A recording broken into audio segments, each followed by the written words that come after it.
24 editor in charge P James കൂടി നമ്മളോടൊപ്പം ചേരുകയാണ്. പി ജെയിംസ്, ഇതിൽ ഈ വാർത്താ മുറികളിൽ നിന്ന് നമ്മൾ പ്രേക്ഷകർക്ക് മുമ്പിലേക്ക് എത്തിക്കുന്ന വാർത്തകൾ അത് വലിയ നടുക്കമുണ്ടാക്കുന്നതായിരുന്നു. തുടർച്ചയായി ഈ ലഹരി മാഫിയ പിടിമുറുക്കുന്നതിൻ്റെ, ആളുകൾ അതിൻ്റെ ഇരയാക്കപ്പെടുന്നതിൻ്റെ, നിസ്സഹായരായ ഒരുപാട് മനുഷ്യരുടെ ജീവിതം അത് തുലയ്ക്കുന്നതിൻ്റെ ഒക്കെ വാർത്തകൾ നിരന്തരം വരുന്നൊരു പശ്ചാത്തലത്തിലാണ് നമ്മൾ ഈ ഒരു സാമൂഹ്യ വിപത്തിനെതിരെ ഒറ്റക്കെട്ടായ ഒരു പോരാട്ടം എന്നുള്ള നിലയിൽ SKN40 എന്നൊരു യാത്ര സംഘടിപ്പിക്കുന്നത്. അത് പ്രേക്ഷകർക്കറിയാം. അതിൽ കണ്ടെത്തിയ കാര്യങ്ങൾ ഒരു റിപ്പോർട്ടായി മുഖ്യമന്ത്രിക്ക് മുമ്പിലേക്ക് വെച്ചതിന് പിന്നാലെ ഇതാ സർക്കാരിൻ്റെ ഭാഗത്തു നിന്ന് ഗൗരവത്തോടു കൂടിയുള്ള ഒരു ഇടപെടൽ ഉണ്ടായിരിക്കുന്നു. ഒരു ഉന്നതതല യോഗം വിളിച്ചു ചേർക്കാൻ സർക്കാർ തയ്യാറായിരിക്കുന്നു.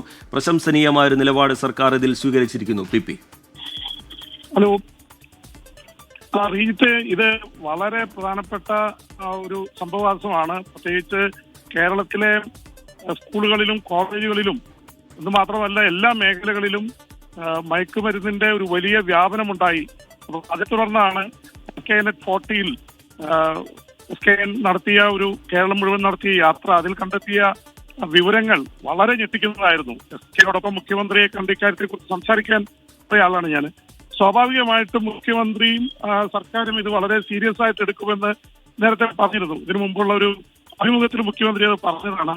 എന്തായാലും ഇത് വളരെ അടിയന്തര സ്വഭാവത്തിൽ കാണേണ്ട കാര്യങ്ങളാണ്. പ്രത്യേകിച്ച് അന്താരാഷ്ട്ര ഡ്രഗ് മാഫിയ തന്നെ ഇതിന്റെ പിറകിൽ പ്രവർത്തിക്കുകയും അവർ നിന്നുള്ള ഇതിന്റെ ഒരു ഹബ്ബായിട്ട് കൊച്ചിയും അതുപോലെ പ്രധാനപ്പെട്ട നഗരങ്ങളൊക്കെ മാറുന്ന അവസ്ഥയിൽ ഈ സ്കൂളുകളിൽ നൂറുകണക്കിന് സ്കൂളുകളിൽ ബോധവൽക്കരണ പരിപാടികൾ നടത്തിയാണ് നമ്മൾ മുന്നോട്ട് പോയത്. അതിനെതിരെ വലിയ തരത്തിലുള്ള ഒരു നീക്കം നടക്കാൻ പോകുന്നു എന്നറിയുന്നതിൽ വലിയ സന്തോഷമുണ്ട്. പക്ഷേ ഇത് വളരെ എളുപ്പത്തിൽ പിടികൂടാവുന്നതല്ല. കാരണം വളരെ താഴോട്ട് ഗ്രാസ് റൂട്ട് ലെവലിൽ ഇത് എത്തിയിരിക്കുന്നു. നമുക്ക് കിട്ടിയിരിക്കുന്ന രഹസ്യ വിവരങ്ങളിൽ ഞെട്ടിപ്പിക്കുന്ന വിവരങ്ങളാണുള്ളത്. അതുകൊണ്ട് തന്നെ അത് വായിച്ചു കഴിഞ്ഞാൽ അതിന്റെ സീരിയസ്നെസ് മനസ്സിലാക്കിയിട്ട് തന്നെയാണ് മുഖ്യമന്ത്രി ശ്രീ പിണറായി വിജയൻ ഈ തരത്തിലൊരു യോഗം വിളിച്ചു കൂട്ടിയിരിക്കുന്നതെന്ന് അറിയുന്നു ശ്രീജിത്ത്. ശരി.